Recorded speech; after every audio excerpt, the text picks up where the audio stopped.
আসসালামু আলাইকুম। স্প্রিং 25 ব্যাচের যেই ম্যাথমেটিক্স 2 ম্যাথ 111 কোর্সের ফাইনাল সাজেশনের জন্য একটা রিভিশন ক্লাস। কথা না বাড়িয়ে সরাসরি চলে যাই। এখানে কিছু বেসিক জিওমেট্রি আছে, জিওমেট্রি ফর্মুলা আছে। সেই ফর্মুলাগুলা এই কোর্সে তেমন আপনাদের করানো হয় নাই, জাস্ট জানার জন্য। যদি একটু স্ক্রিনশট নিয়ে রাখেন তাহলে ভালো। আমরা চলে যাই যে আমাদের কি কি টপিক আছে। এই জায়গায় introduction to differential equation, first order ordinary differential equations, applications and example of first order differential equations, linear differential equations. তো শুরুতে যদি আসি, ডিফারেনশিয়াল ইকুয়েশনস কাকে বলে। প্রথমে বলে রাখি যে আমরা মিডে যতটুকু পড়ছি সেখান থেকে আমাদের একটা বা দুইটা কোশ্চেন থাকবে যা পড়ছি, আর মিডের পরবর্তীতে এই যে আজকের ভিডিও থেকে বাকি 3টা বা 4টা কোশ্চেন থাকবে। তার মানে আজকের ভিডিওটা খুবই শর্ট, তার মানে আজকের ভিডিওটা খুবই গুরুত্বপূর্ণ। এখান থেকে ডেফিনেশনগুলো, এক্সাম্পলগুলো খুবই মনে রাখতে হবে। আচ্ছা, differential equation is a equation involving a function and its derivatives, মানে যার ভিতরে ডেরিভেটিভ থাকবে সেই differential equation. Ordinary differential equation আর কল পার্শিয়াল। আচ্ছা, ডিফারেনশিয়াল ইকুয়েশনটা দুই ধরনের, পার্শিয়াল ডিফারেনশিয়াল ইকুয়েশন আর ordinary differential equation. Partial derivative যদি থাকে তাহলে পার্শিয়াল, আর না থাকলে অর্ডিনারি। অর্ডার কোনটা কি এগুলো আমরা পড়াইছি আগেও। অর্ডার কোনটা, highest order, order of equation কোন কীভাবে বের করে, ডিগ্রি কীভাবে বের করে, এগুলো আমরা আগে পড়ছি। যদি একটা এক্সাম্পল দেখি, যে এখানে an example of differential equation order of 4 to 1। এখানে 3টা ডিফারেন্সিয়াল ইকুয়েশন আছে, যার একটার অর্ডার 4, একটার অর্ডার 2, একটার অর্ডার 1। যে এরকম প্রাইম চিহ্ন মানে একবার ডিফারেন্সিয়েশন করা, দুইবার প্রাইম চিহ্ন মানে দুইবার ডিফারেন্সিয়েশন করা, তিনবার প্রাইম চিহ্ন মানে তিনবার ডিফারেন্সিয়েশন করা। অর্ডার মানে কি, যে ইকুয়েশনে ডিফারেন্সিয়েশন সর্বোচ্চ যতবার আছে সেটা অর্ডার। যে এই ইকুয়েশন দুইবার ডিফারেন্সিয়েশন করা হয়েছে, যেমন স্কোয়ার আছে ডি স্কোয়ার, তো তার মানে এটার অর্ডার 2। এই ইকুয়েশনটার ভিতরে এখানে একবার ডিফারেন্সিয়েশন করা, এখানে 4বার ডিফারেন্সিয়েশন করা, তার মানে এটার অর্ডার 4। আর যদি ডিগ্রি বলি, সর্বোচ্চ যতবার ডিফারেন্সিয়েশন করা আছে তার উপর যে পাওয়ার আছে সেটা ডিগ্রি, এর উপর পাওয়ার আছে 1, তার মানে ডিগ্রি 1। আচ্ছা, এক্সাম্পলগুলো আমরা তো সাধারণত ধরে নিই যে ম্যাথ করতেছি, ম্যাথের হয়তো বা রিয়েল কোনো এক্সাম্পল বা রিয়েল কোনো অ্যাপ্লিকেশন নাই। তো কিভাবে প্রসিড করা হয় অ্যাপ্লিকেশনের ক্ষেত্রে, রিয়েল ওয়ার্ল্ডের যে সিচুয়েশন ম্যাথমেটিক্যাল মডেলে বসানো হয়, সলিউশন করা হয় মডেলটাকে, আর ইন্টারপ্রিটেশন করা হয় মডেলটাকে। যদি আমরা দেখি এখানে একটা আছে, এই ম্যাথটা আপনাদের ফাইনালের জন্য খুবই ইম্পর্টেন্ট। কোশ্চেনটা যদি দেখি, the half life of A radium is 16,000 years, 16,000 years. For example, it takes 16,000 years for half of any quantity to decay. If a sample initially contains 50 gram, how long will it be until it contains 45 gram? মানে একটা radium 1600 বছরের half life, এটার অর্ধবার্ষিকী বলে। যারা physics পড়ছেন তারা হয়তো জানেন যে তেজস্ক্রিয়তার বয়স কিভাবে ক্যালকুলেশন করা হয়। ইট টেক্স 1600 বছর এটা অর্ধেক করতে, ডিকে হইতে। তো ইনিশিয়ালি কন্টেন্স ধরে নিলাম 50 গ্রাম আছে, তাহলে 45 গ্রাম মানে 5 গ্রাম ক্ষয় হয়ে যেতে বা ডিকে হইতে কত সময় লাগবে। এখন এই ক্ষেত্রে তাকে কিছু জিনিস অবশ্যই জানতে হবে, সেই জিনিসগুলোই হইতেছে এই মডেলটা দাঁড় করানোর জন্য ইউজ। কোশ্চেনটা যখন এটা দেওয়া থাকবে, কোশ্চেনের সলিউশনের ক্ষেত্রে এই জিনিসগুলো আপনার অবশ্যই মনে রাখতে হবে, যে x bracket time, function of time, একটা ফাংশন অফ টাইম, যেটা টি বছরে, মানে যেখানে একটা সময় থাকবে টি, যেটা বছরে তার রেডিয়ামটা কতটুকু আছে সেটা। The rate at which the sample decays is proportional to the size of the sample at that time. যেই হারে সে ক্ষয় হবে সেটা রেট সমানুপাতিক কিসের, স্যাম্পলের ওই সময়। তাহলে এটাকে একটা ডিফারেন্সিয়াল সূত্রতে ফেলানো যায়, dx by dt is equal to kx। ঠিক আছে, এটা তার মানে এই সম্পর্কটা আমি এখানে সূত্র আকারে লিখলাম। This differential equation is our mathematical model. আমরা আগের স্লাইডে যেটা দেখেছিলাম যে ম্যাথমেটিক্যাল মডেলটা দাঁড় করাইতে হবে, তার মানে using the techniques will study in this course.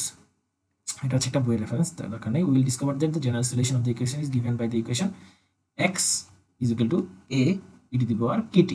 বলে রাখা ভালো, এই কোর্সের জন্য অবশ্যই সায়েন্টিফিক ক্যালকুলেটর থাকতে হবে, নর্মাল ক্যালকুলেটরে ক্যালকুলেশনগুলো কিন্তু করা যায় না।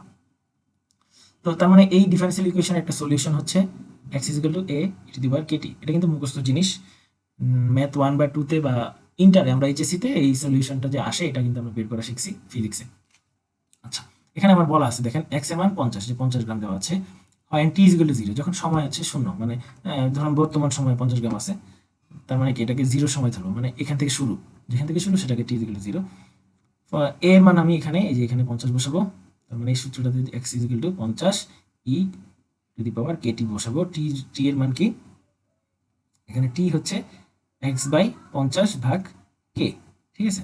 বসানোর পরে এখানে x 1600, x এর মান 1600, তার মানে 25 আসে, ঠিক আছে। এই জায়গায় এই মানটা বসানোর পরে ক্যালকুলেশন করলে আসে হচ্ছে 25, সলিউশন করলে তার মানে 25 x এর মানটা আসে আর কি, 25 আসে হচ্ছে 50 e⁻1600 k, ঠিক আছে।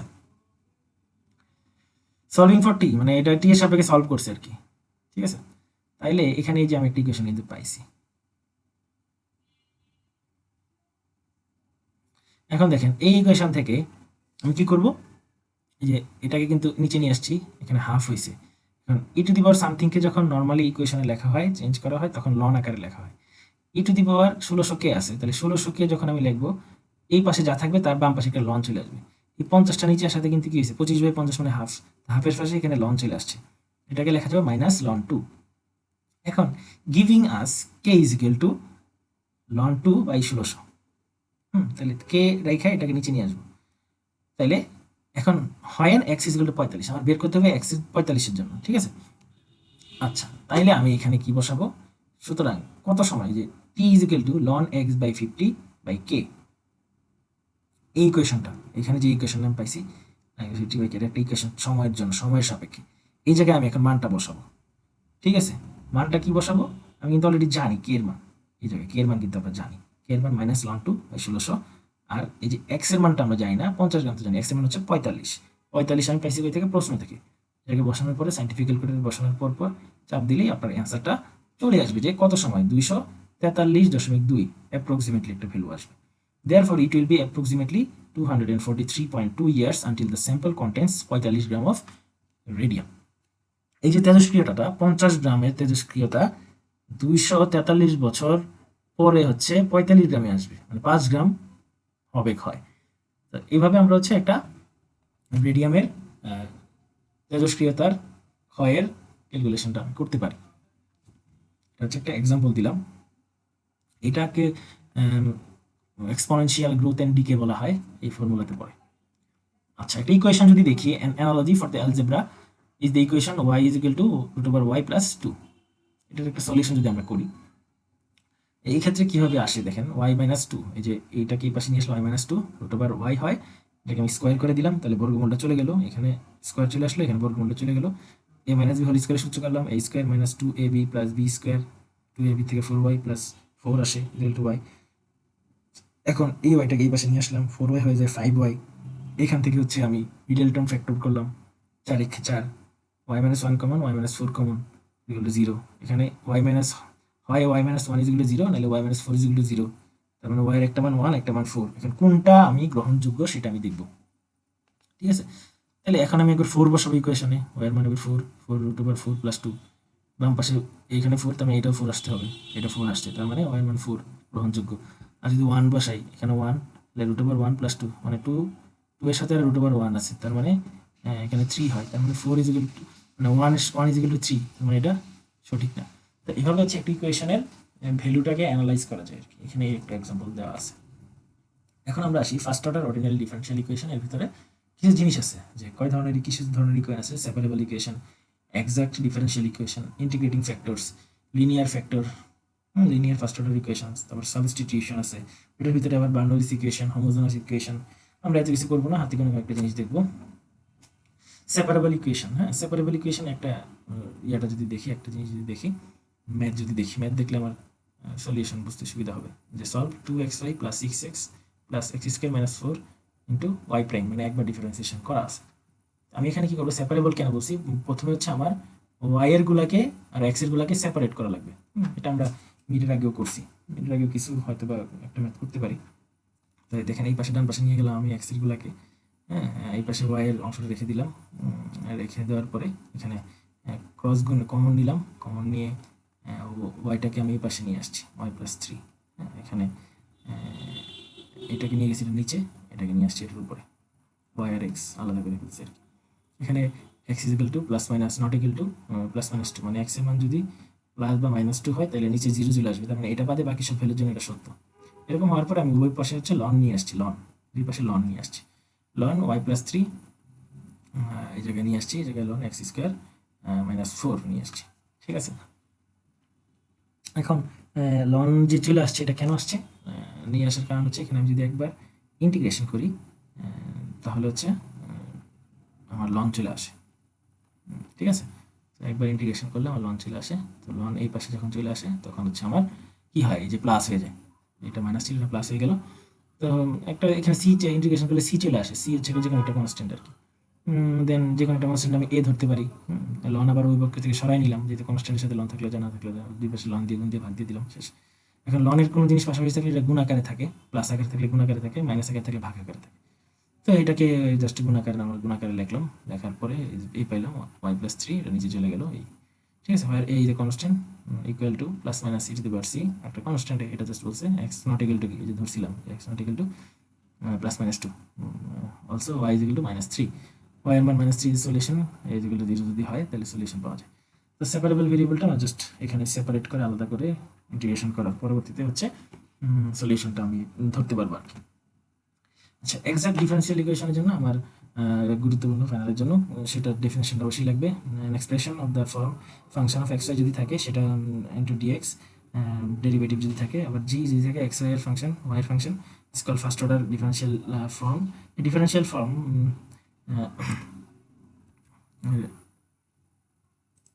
সরি ডিফারেনশিয়াল ফর্ম দেন ধরেন এই যে একটা থিওরি মনে রাখতে হবে, এটা হচ্ছে একটা ডিফারেনশিয়াল ফর্মে আছে, যদি এক্সাক্ট হয় ফাংশন অফ এত প্লাস এত is called exact if there is exist function, একটা জি ফাংশন যদি থাকে যে হইতেছে যার ডিফারেন্সিয়েশনটা হচ্ছে এফ ডিএক্স প্লাস জি ডিএক্স, তাহলে এটা হচ্ছে এক্সাক্ট ডিফারেনশিয়াল ইকুয়েশন। মানে এরকম একটা ফাংশন থাকবে যাদের এক্সাক্ট হবে তখনই যখন আরেকটা ফাংশন থাকবে এই যে জি এক্স ওয়াই, যাকে ডিফারেন্সিয়েশন করলে যে ডি জি করছি করলে এরকম আসবে। ঠিক আছে, সেই ক্ষেত্রে এটা এক্সাক্ট হবে। তো এখানে দুটো থিওরি আছে, ম্যাথ করার সময় দুটো থিওরি দেখতে পারবো আর কি। ধর একটা ইকুয়েশন দেওয়া আছে, এটা সলভ করতে হবে 3x² y² plus x² dx, হ্যাঁ 2x³ y plus y² dx।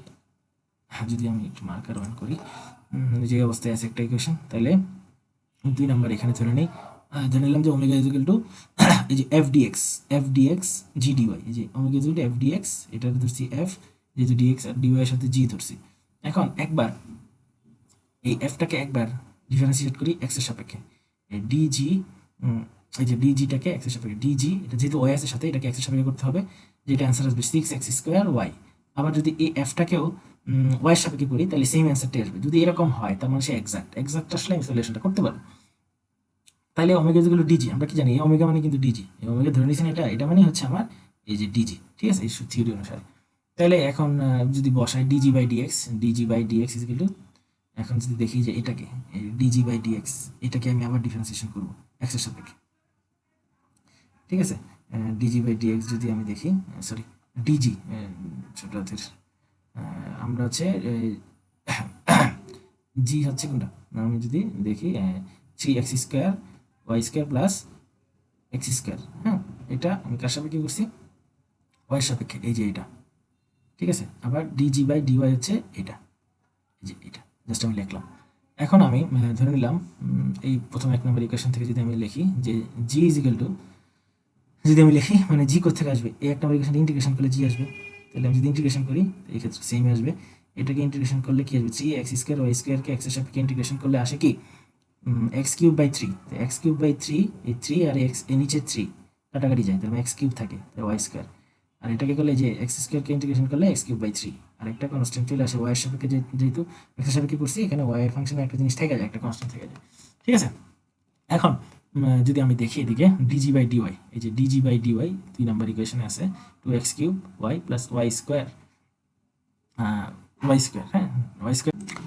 আচ্ছা, এখানে যেটা পাইলাম এই ইকুয়েশনটাকে আমি এখন y এর সাপেক্ষে ডিফারেন্সিয়েশন করব। y এর সাপেক্ষে যদি ডিফারেন্সিয়েশন করি তাহলে এই ডিজি বাই ডিওয়াই হয়, y এর সাপেক্ষে করছি y² হয়ে যাবে 2y, সাথে x³ থেকে যাবে, আর এখানে y যেহেতু না এটা 0, আর dh বাই ডিওয়াই চলে আসছে। এখন আমি যদি দেখি dg by dy is equal to এটা, তো এটা সমান সমান বসাই দিব এই জায়গায়, লেজারটা যদি অন করি যে ডিজি বাই এটা ওয়াই সমান কি করে পাইলাম, আর ডিজি বাই ডিওয়াই সমান এই মানটা এই জায়গায় আমি বসাই দিব। বসাই দেওয়ার পরে এই যে এটা সমান সমান এরকম একটা পেয়ে যাবো। তো ডানে বাম পাশে নিলে বিয়োগ হয়ে যায়, এটা dh by dy equal to y square.